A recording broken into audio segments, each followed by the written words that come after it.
This next recording is on solving angle pair relationships complex. And the reason it's complex is because we're going to be getting a little bit more complicated with our examples. So we're going to be talking a lot about vertical angles.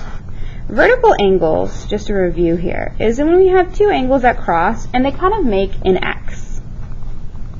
Okay, X shape. That means you're going to have vertical angles. And vertical angles mean that the angles are going to be congruent. Okay, that's our symbol for congruent, or the same.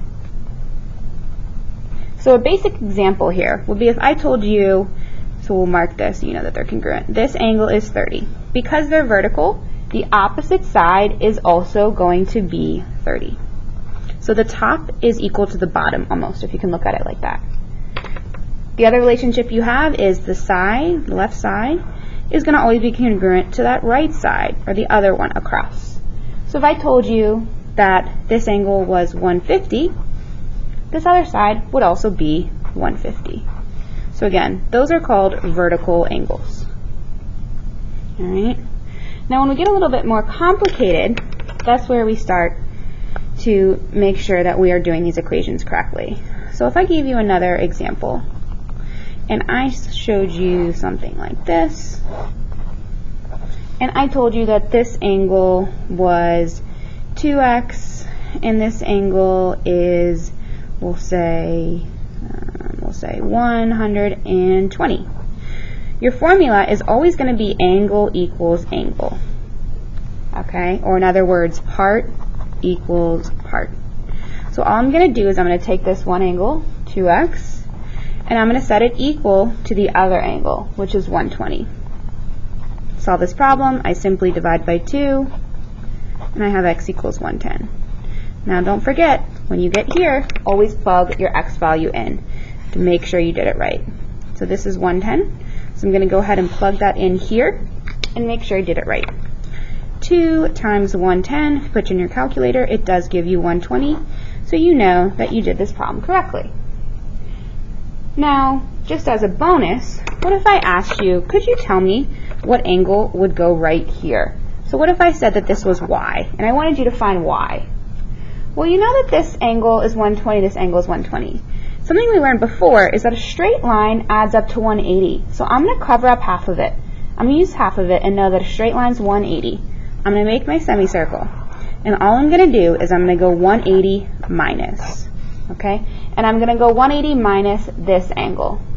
180 minus 120 gives me 60. So I know y has to be 60 degrees. Okay? So again, covered it up. Straight line equals 180. 180 minus 120, and we got 60. Now, as a bonus, we could also get this other side, because if our left side is 60, our right side is also going to be 60. Okay? And if we're solving for multiple variables, we're going to do more of the same thing. So I'll give you one more example. Okay, so if I gave you this, and this time I said that this was y, this is 4x plus 10, this is 100. See if you can solve that. You're going to go ahead and set angle equal to angle. So I'm going to ignore y, and I'm going to set 4x plus 10 equal to 100. And I'm going to solve.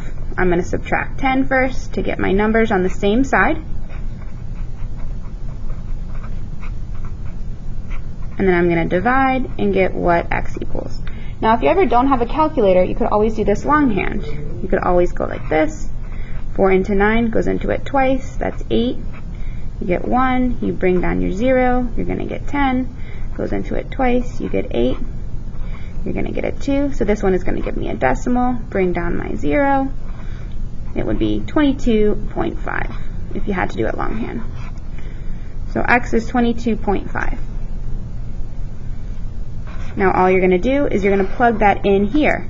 When you do 4 times 22.5 plus 10, you do get 100. So you know you did it right.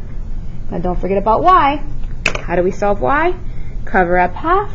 Straight line equals 180. So again, I'm going to go 180 minus my angle, which is 100, and I'm going to get 80. So this angle is 80. Therefore, I know the other side is also 80. Okay, so those are your examples on vertical angles and complex angle pair relationships.